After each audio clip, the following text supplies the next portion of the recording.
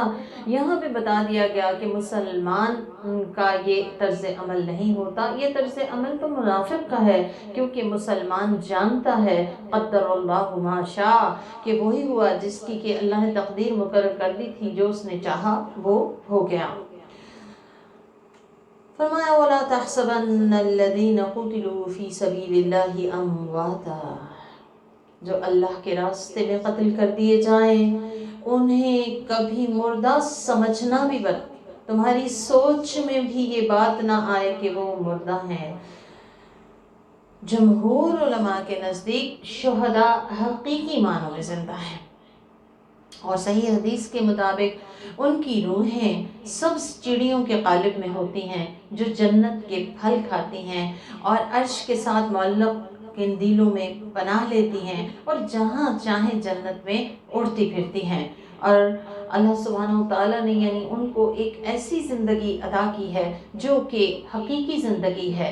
یہاں پہ کہا گیا کہ ان کو کبھی جو اللہ کے راستے میں کام آ جائیں، مار دیے جائیں، انہیں کبھی بھی مردہ نہ سمجھنا، بل احیاء، بلکہ وہ تو زندہ ہیں، عند ربہم یرزقون، اپنے رب کے پاس وہ رزق پا رہے ہیں۔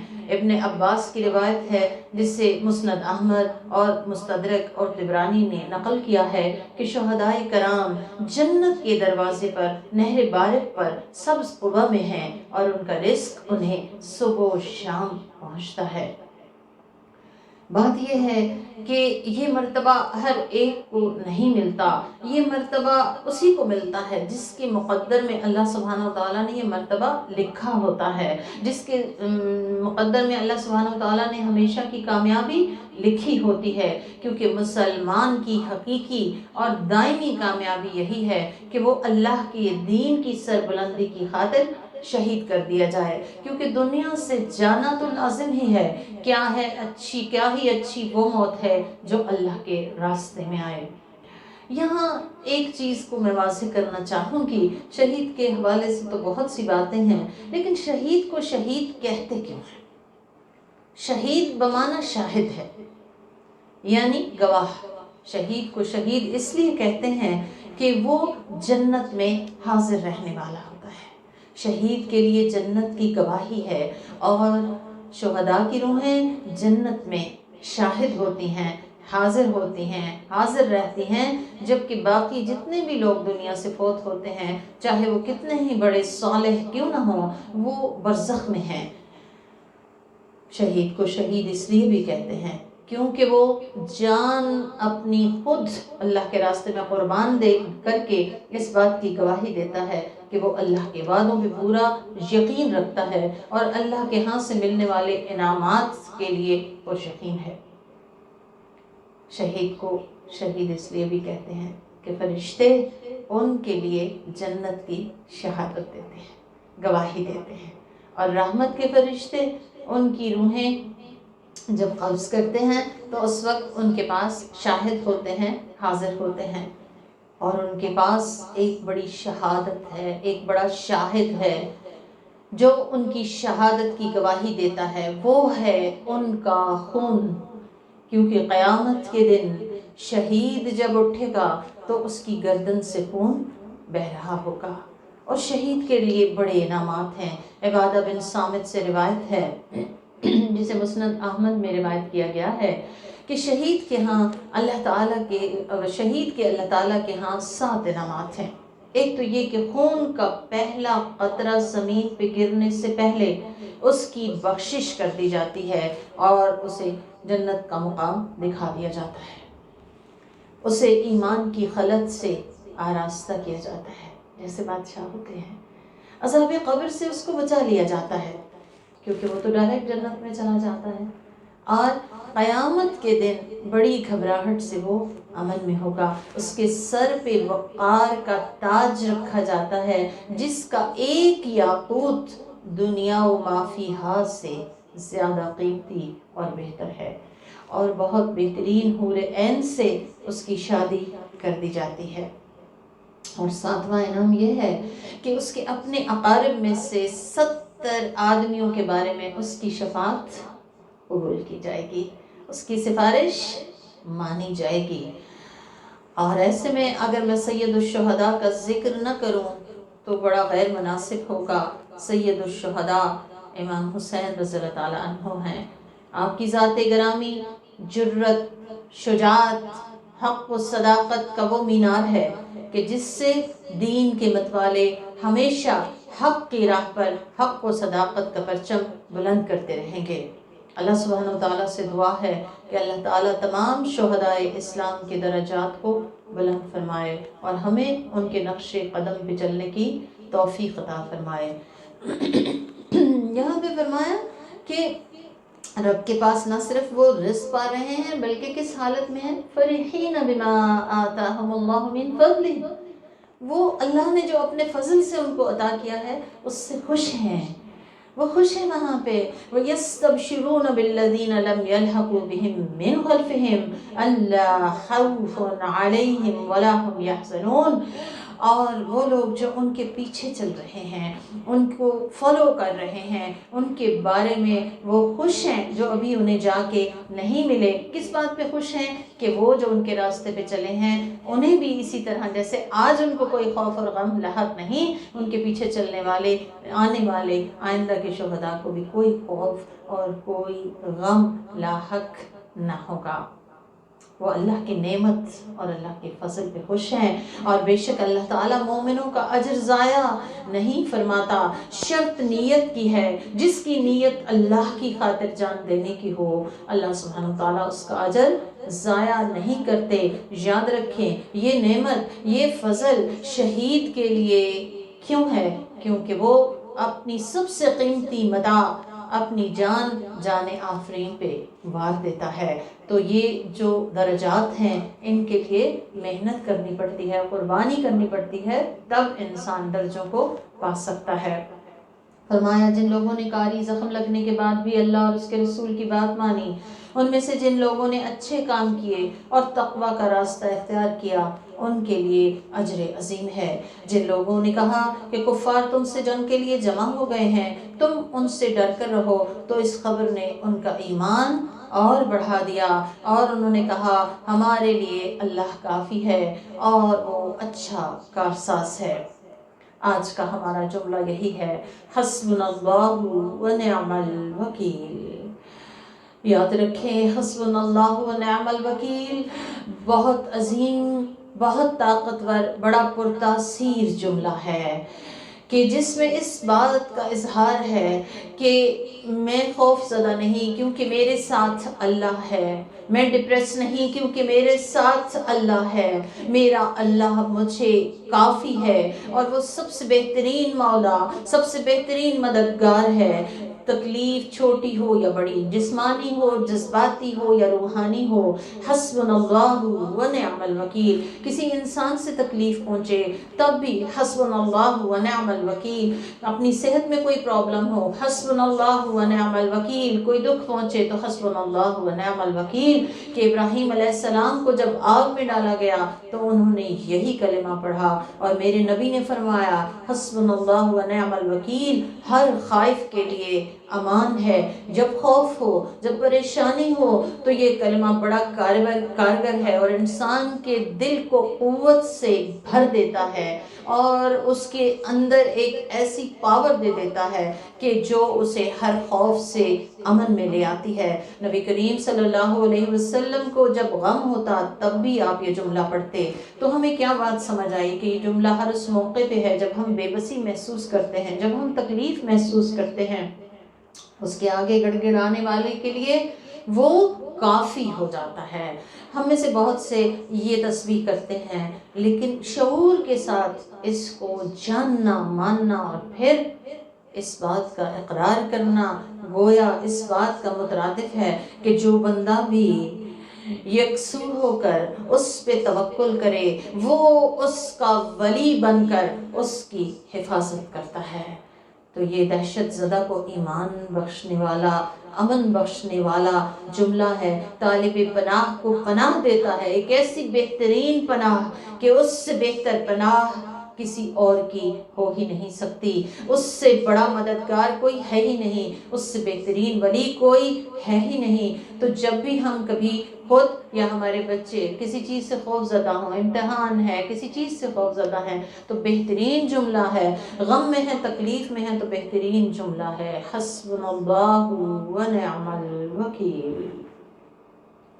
بس وہ اللہ کی نعمت اور فضل لے کر لوٹے، انہیں کوئی تکلیف نہ پہنچی۔ کیوں؟ کیونکہ ان کا بلیف تھا حسبنا اللہ ونعم الوکیل، اور انہوں نے رضائے الہی کی اتباع کی، اور اللہ عظیم فضل والا ہے۔ بے شک وہ شیطان ہے جو اپنے دوستوں کو ڈراتا ہے، بس تم لوگ اس سے نہ ڈرو، اور اگر مومن ہو تو مجھی سے ڈرو۔ تو مومن صرف اللہ سے ڈرتا ہے، اور جو لوگ کفر میں سبقت کر رہے ہیں وہ آپ کو غمگین نہ کر دیں، بے شک وہ لوگ اللہ کو کوئی نقصان نہیں پہنچا سکتے۔ اللہ تعالیٰ تو چاہتا ہے کہ آخرت میں انہیں کوئی حصہ نہ دے، ان کے لیے بڑا عذاب ہوگا۔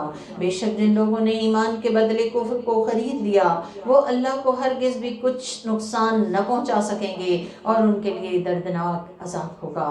اور کفر کرنے والے یہ نہ سمجھیں کہ ہم جو انہیں ڈھیل دے رہے ہیں ان کے لیے بہتر ہے، ہم تو انہیں اس لیے ڈھیل دے رہے ہیں تاکہ ان کے گناہ اور بڑھ جائیں، اور ان کے لیے رسوا کن عذاب ہوگا۔ تو جب بھی کبھی کوئی غلطی، کوئی جان بوجھ کے انسان کا گناہ کو دل چاہے اور فوری اس کو پکڑ نہیں محسوس ہوتی، تو اسے زیادہ ڈرنے کی ضرورت ہے کہ اللہ تعالیٰ کی ڈھیل تو لمبی ہوتی ہے لیکن اس کے بعد پکڑ بہت شدید ہوتی ہے۔ اللہ تعالیٰ ہمیں اپنی پکڑ سے ہمیشہ محفوظ و مامون رکھے۔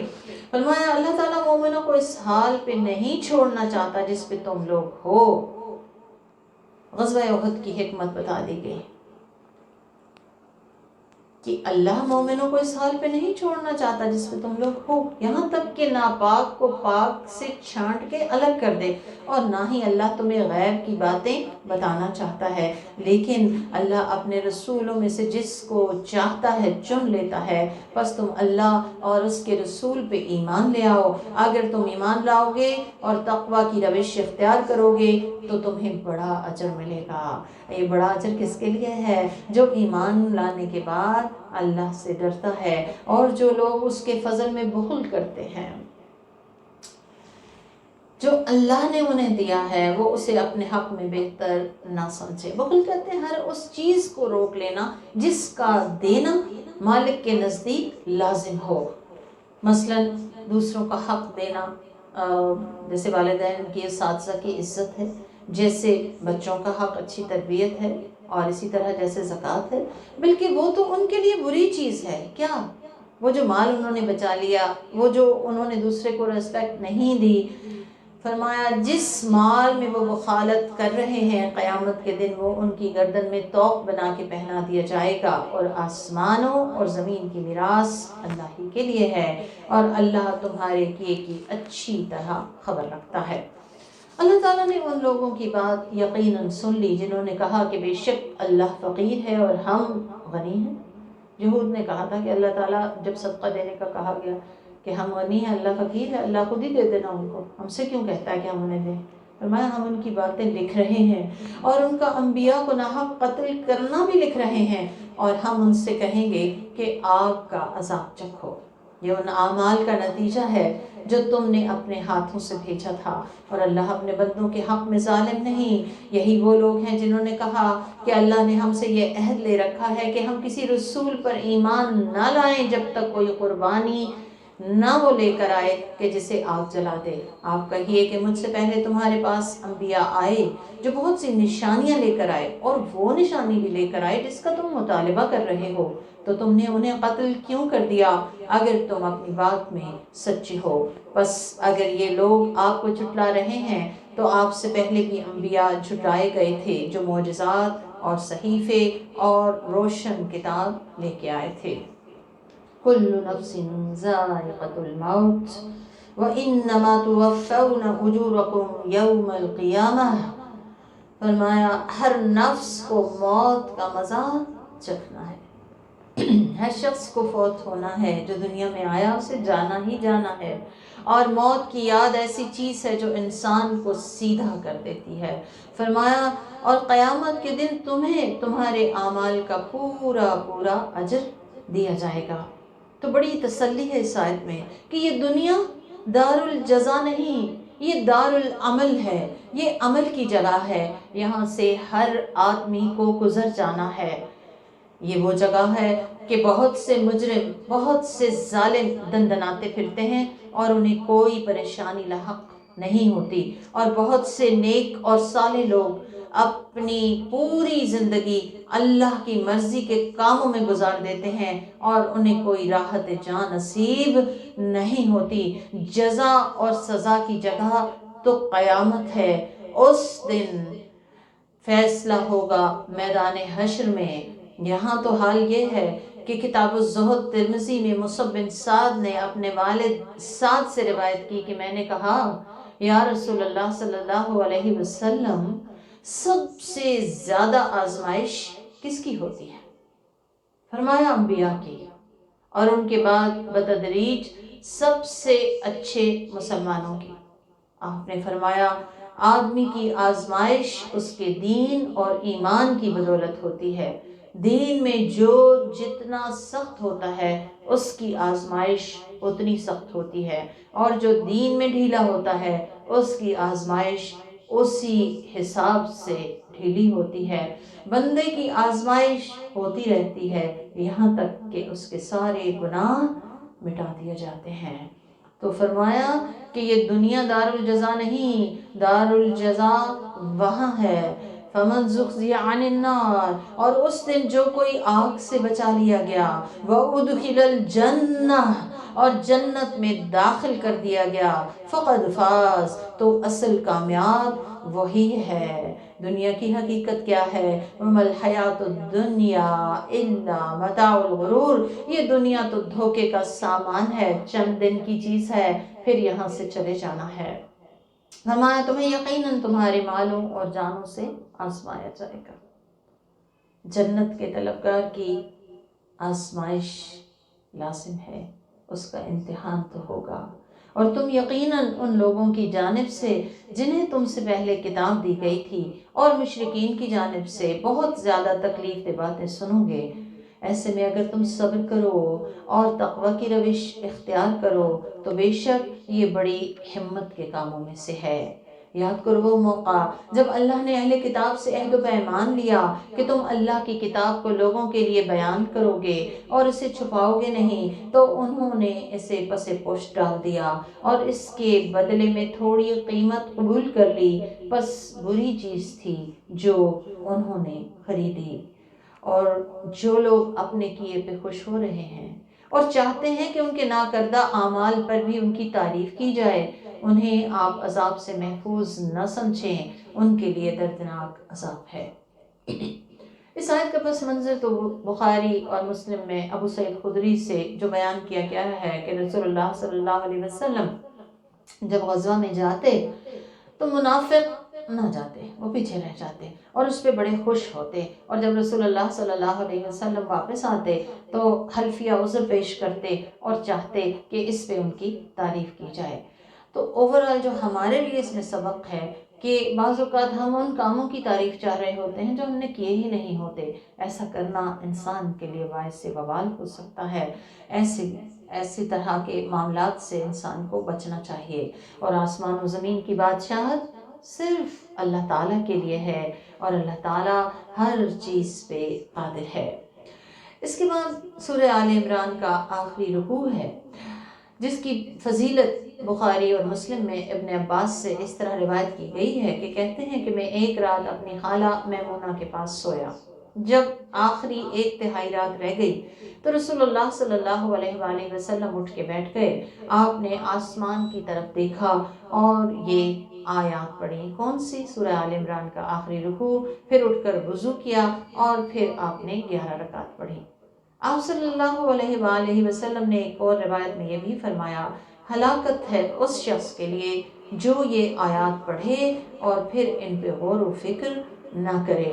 تو ہم یہ آیات جب بھی پڑھیں ہمیں یہ بات پلے سے باندھ لینی چاہیے کہ ہمیں ان پہ غور و فکر بھی کرنا ہے۔ اللہ تعالیٰ ہمیں اس کی توفیق دے۔ فرمایا ان فی خلق السماوات والارض واختلاف اللیل والنہار لآیات لأولی الالباب، بے شک آسمان اور زمین کی تخلیق اور لیل و نہار کی گردش میں ان عقل والوں کے لیے بڑی نشانیاں ہیں۔ کون ہیں یہ عقل والے؟ جو سب سے پہلے تو اس کی تخلیقات پہ غور کرتے ہیں۔ آپ دیکھیں ہر چیز اللہ کی تخلیق ہے، اور تخلیق کو دیکھ کے اگر خالق یاد آ جائے تو کیا ہی بات ہے، پھر ہر تخلیق کو دیکھ کے خالق یاد آئے گا تو ہر دم خالق کی یاد تازہ رہے گی۔ سفیان بن عیانہ کہتے ہیں کہ غور و فکر وہ نور ہے جو تیرے دل میں داخل ہوتا ہے، اور عمر بن عبدالعزیز غور و فکر کرنے کو عمدہ عبادت قرار دیتے ہیں کہ یہ وہ عبادت ہے جو سب سے عمدہ ہے۔ کون ہیں یہ عقل والے؟